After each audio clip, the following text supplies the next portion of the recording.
advice on marriage that comes from his own painful divorce. It's become an online sensation. But first, today's cover story, the JFK assassination, nearly 50 years after that tragic day in Dallas. Conspiracy theories still linger. From Dallas, Texas, the flash, apparently official, President Kennedy died at 1 p.m. Central Standard Time.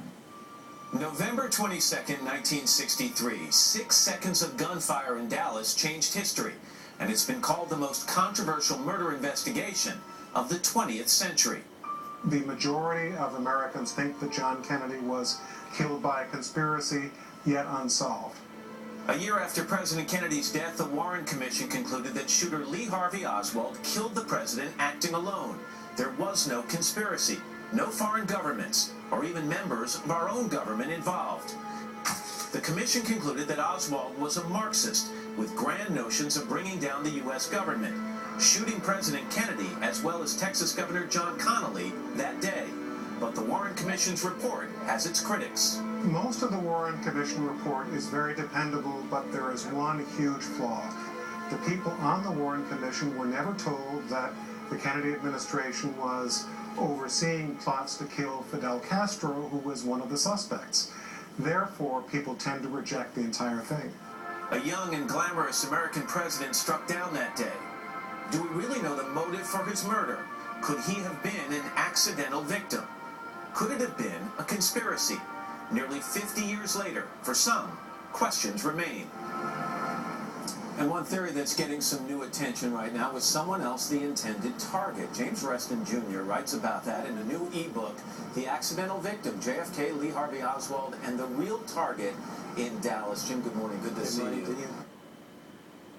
Forward, you did it in Time magazine back in 1989. It didn't get a lot of traction back then. Why do you think it'll get traction now?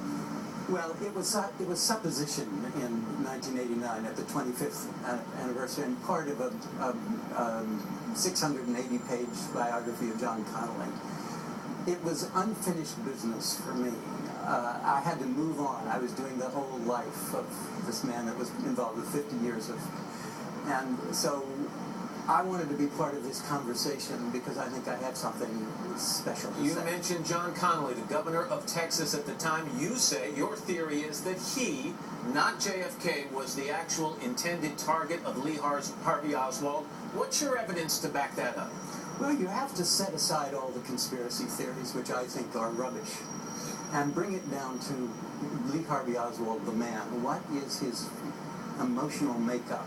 What is driving him? What is his psychological makeup? And the Warren Commission posits that he was a Marxist. Okay, well, there are millions of Marxists who are not pathological killers. They say he had grandiose notions. You and I have grandiose notions. That doesn't make us pathological killers. You boil it down to a grudge. You say this was a grudge. We need to have something strong, internal, and emotional driving this violence. So John Connally at one time as Secretary of the Navy, he turns down Lee Harvey Oswald's petition to have his honorable discharge from the Marines reinstated. Are you telling me that Oswald held such a grudge, held such hatred, that that's what put him in that book depository on that day in Dallas? Look, this is a guy who had a 9th grade education. The only thing that he had ever done in his life was be in the Marine Corps.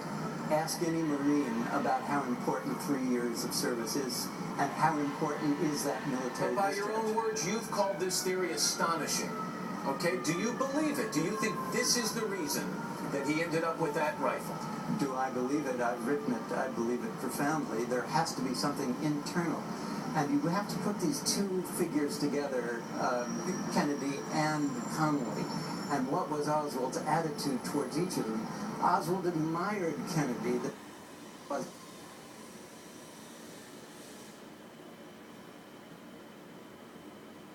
on that day in Dallas. Let me ask you this. If I'm Lee Harvey Oswald, I hate to put myself in his shoes.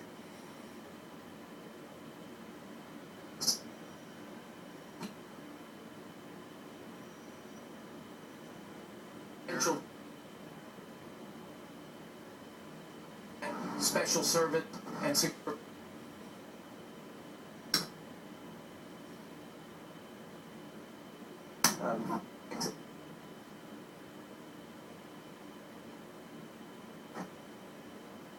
passages in this book where Oswald does in fact stalk John Connolly. So there is some background to this.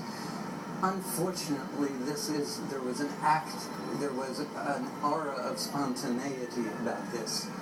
This car was coming right in front of his window, and the important thing is, what did he feel that morning when he picked up that rifle to go to work? There are so many conspiracy theories out there. You mentioned this a little earlier on, that Oswald was a CIA agent, that then the Vice President Johnson was somehow involved, that it was Castro.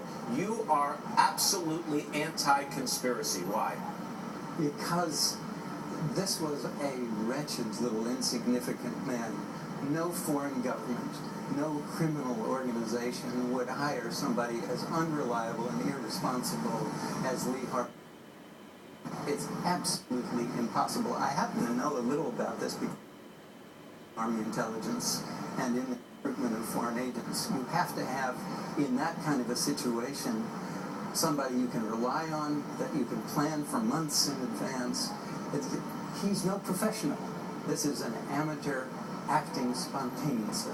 James Reston Jr., the e-book is called The Accident. Savannah? All right, Matt, thanks. Well, what happens when a life coach and motivational speaker gets a divorce? Our next, Gerald Rogers decided to